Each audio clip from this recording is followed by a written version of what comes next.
Hello प्यारे बच्चों, स्वागत है आप लोगों को ये अपने चैनल बिहारी आर्ट्स क्लासेज पे, पूरे बिहार का विश्वसनीय चैनल बिहारी आर्ट्स क्लासेज। प्यारे बच्चों, आज हम लोग पढ़ने वाले हैं क्लास 12 पॉलिटिकल साइंस के 2012 से 24 तक का क्वेश्चन बैंक के कुछ ऐसे इंपॉर्टेंट ऑब्जेक्टिव क्वेश्चन जो पूरे 500 प्लस ऑब्जेक्टिव है। अगर ये पूरे 500 प्लस ऑब्जेक्टिव को अगर आप कवर कर लेते हैं और पूरे बढ़िया से पढ़ाई कर लेते हैं तो आपका बेहतर से बेहतर मार्क्स आ सकता है। तो प्यारे बच्चों, आज के क्लास में हम लोग पढ़ने वाले हैं पूरे 50 ऑब्जेक्टिव क्वेश्चन और ये आपका आज पार्ट 1 है और एक भी क्वेश्चन को आपको मिस नहीं करना है। अगर आप एक भी क्वेश्चन को मिस कर देते हैं तो आपको पछताने के अलावा और कुछ नहीं मिलने वाला है जी।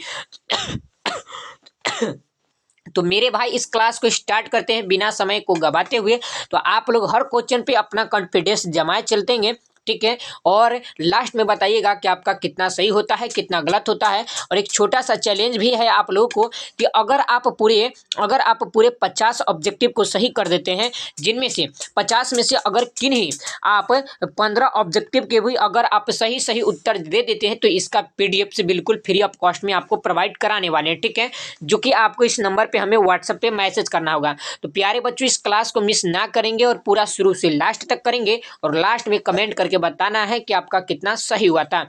चलिए क्लास को स्टार्ट करते हैं। तो आप लोग भी इस क्लास को एकदम एंजॉय में बनाएंगे, ठीक है जी। चलो भैया, चलिए क्वेश्चन, सबसे प्यारा सा क्वेश्चन आपके स्क्रीन पे आता है और क्वेश्चन कहता है कि शीत युद्ध का कालखंड था जी। तो शीत युद्ध का जो कालखंड था मेरे भाई 1945 से 1991 ईस्वी तक होगा। ऑप्शन नंबर सी इज बिल्कुल करेक्ट जवाब, ठीक है जी। चलो भैया, आप लोग बढ़िया आगे। अगला है कि क्यूबा का मिसाइल संकट निम्न में से किससे संबंधित था जी। तो क्यूबा का जो मिसाइल संकट था निम्न में से किससे संबंधित था, तो प्यारे बच्चों सोवियत संघ से था। ऑप्शन नंबर बी इज बिल्कुल राइट जवाब।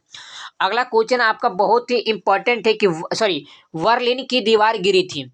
बर्लिन की जो दीवार गिरा था ये कब गिरा था, तो ये 1989 ईस्वी में गिरा था। ऑप्शन नंबर ए इज बिल्कुल करेक्ट जवाब। और ये अति महत्वपूर्ण ऑब्जेक्टिव है और कई बार ये प्रश्न पूछा भी गया है सवाल, ठीक है। चलिए अगला है कि नाथुला दरा भारत को उसके किस पड़ोसी देश से जोड़ता है जी।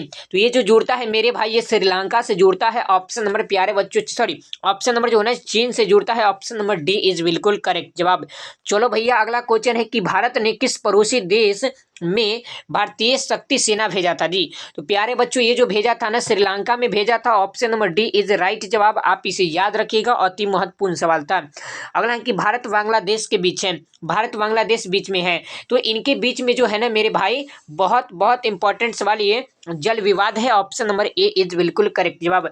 10 दिसंबर को मनाया जाता है। तो प्यारे बच्चों, 10 दिसंबर को जो मनाया जाता है ये ऑप्शन नंबर ए बिल्कुल करेक्ट जवाब हो जाता है। आप सभी बच्चों इसे याद रखिएगा।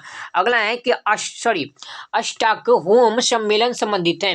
तो स्टॉकहोम सम्मेलन जो संबंधित है ना, ये किससे संबंधित है, तो ये ऑप्शन नंबर ए यानी कि पर्यावरण से संबंधित है। और पूरे बिहार के लाल लोग जो है ना इस क्वेश्चन को तबाही मचा देंगे।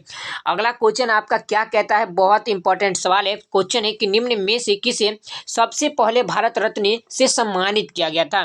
तो सबसे पहले भारत रत्न से जो सम्मानित किया गया था, ऑप्शन नंबर ए होगा आपका बिल्कुल करेक्ट जवाब। तो प्यारे बच्चों, अगला क्वेश्चन को देखिएगा कि भारतीय जनसंघ के संस्थापक कौन थे। भारतीय जनसंघ के जो संस्थापक थे, ऑप्शन नंबर सी बिल्कुल करेक्ट जवाब हो जाएगा। अगला क्वेश्चन आपका कहता है, बहुत ही इंपॉर्टेंट सा सवाल है, 11 नंबर क्वेश्चन, क्योंकि बहुत इंपॉर्टेंट क्वेश्चन है।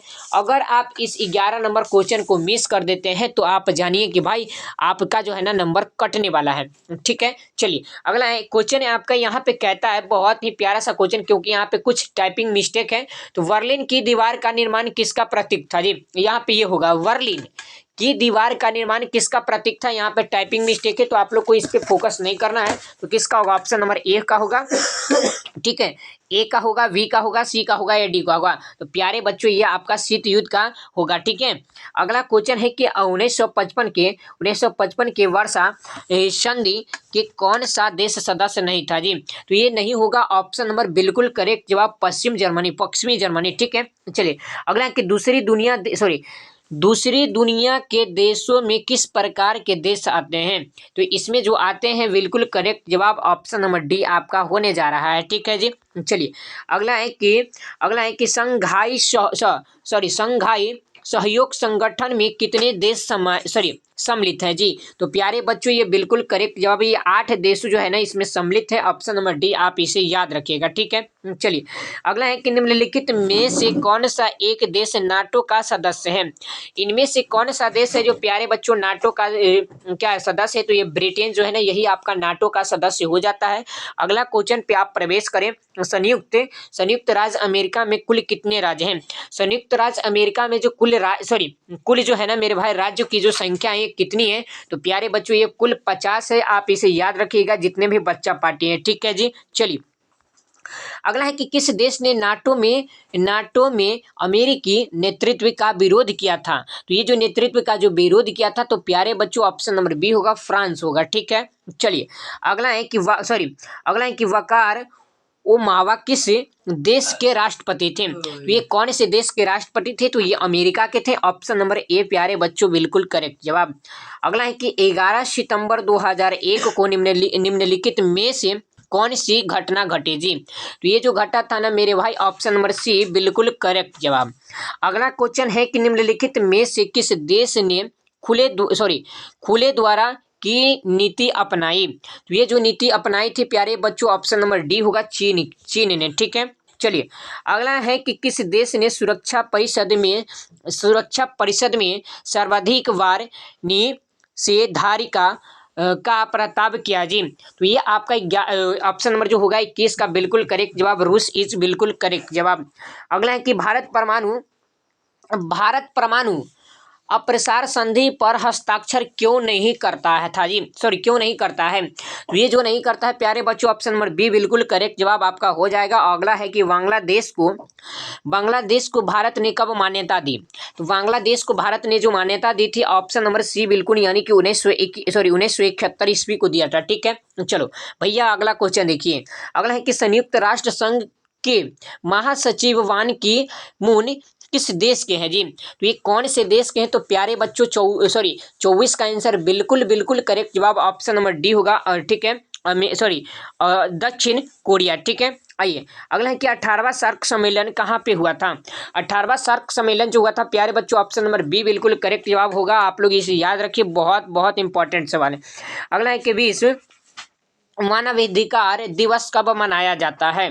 तो प्यारे भैया ये जो मनाया जाता है 10 दिसंबर को, आप इसे नोट करिए, बहुत इंपॉर्टेंट सवाल है। नाटो की स्थापना किस वर्ष हुआ था? प्यारे बच्चों नाटो की जो स्थापना हुआ था ना 1939 ईस्वी को हुआ था। ऑप्शन नंबर सी इज बिल्कुल करेक्ट जवाब।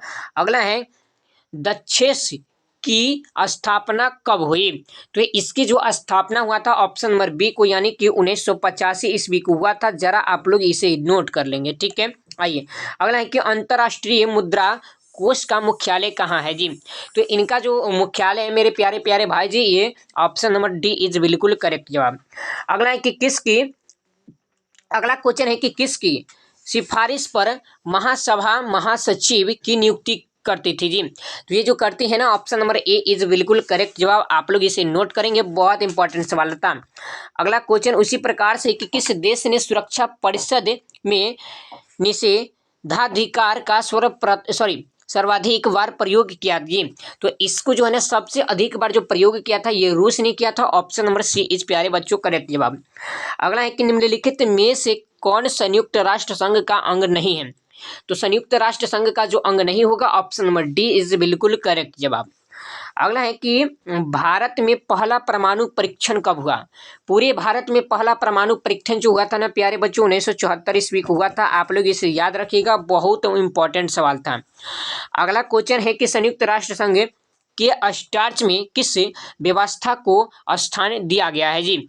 तो किस व्यवस्था को स्थान दिया गया था? सामूहिक सुरक्षा को, ऑप्शन नंबर डी होगा।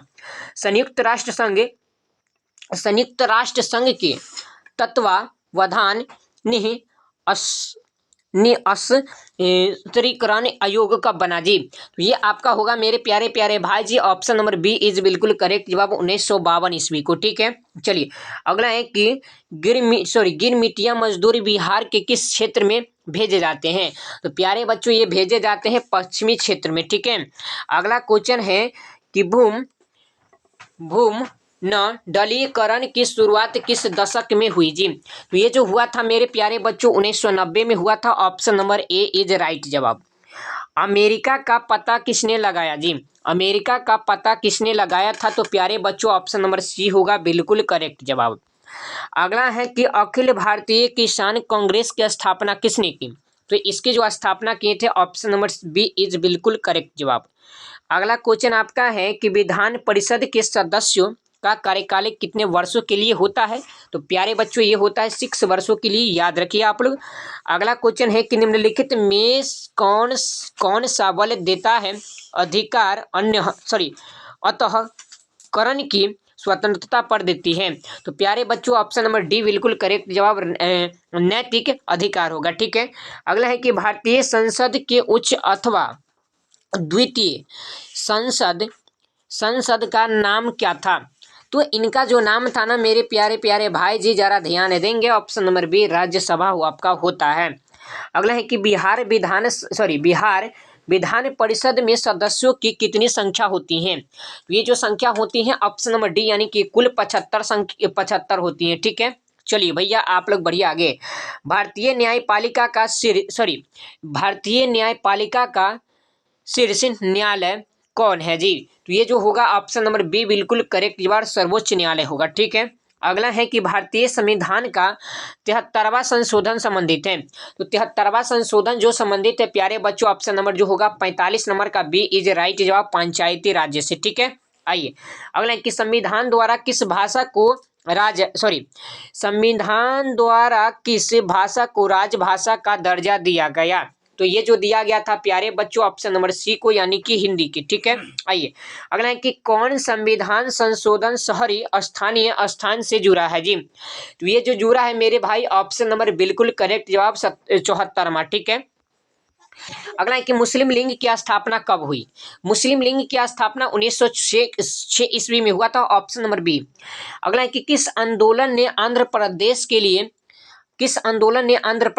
लिए ऑप्शन नंबर क्या होगा आप लोग बताएंगे? ऑप्शन नंबर ए होगा, बी होगा, सी होगा या डी होगा? तो प्यारे बच्चों ऑप्शन नंबर बी बिल्कुल करेक्ट जवाब। और आज का लास्ट क्वेश्चन आप सभी प्यारे बच्चों के साथ प्रस्तुत किया गया है कि संविधान की प्रस्तावना में बंधुता का आदर्श क्यों रखा गया है? ऑप्शन नंबर ए के लिए, बी के लिए, सी के लिए, डी के लिए। तो प्यारे बच्चों ऑप्शन नंबर डी आपका बिल्कुल करेक्ट जवाब हो जाता है। तो आप सभी स्टूडेंट्स फटाफट से हमें कमेंट बॉक्स में जरूर बताएंगे, जितने भी स्टूडेंट्स अभी क्लास को देख रहे हैं या जो भी कर रहे हैं रिकॉर्डेड कर रहे हैं, सभी कोई से रिक्वेस्ट होगा कि आप बताइए कि इस पूरे 50 ऑब्जेक्टिव में से आपका कितना सही हुआ और कितना आपका जो है ना गलत हुआ। प्यारे बच्चों जरूर आप लोग हमें कमेंट बॉक्स में बताइएगा कि आपका कितना सही हुआ। क्या आप पूरे 50 में से 15 ऑब्जेक्टिव को सही कर पाए कि नहीं कर पाए, आप हमें जरूर बताइएगा। अगर आप पूरा 50 में 50 सही किए हो तो इस बार आप एकदम गारंटी देते हैं कि 90 नंबर लाने वाले हो, एकदम आप ताल बजा करके रहिए। ठीक है।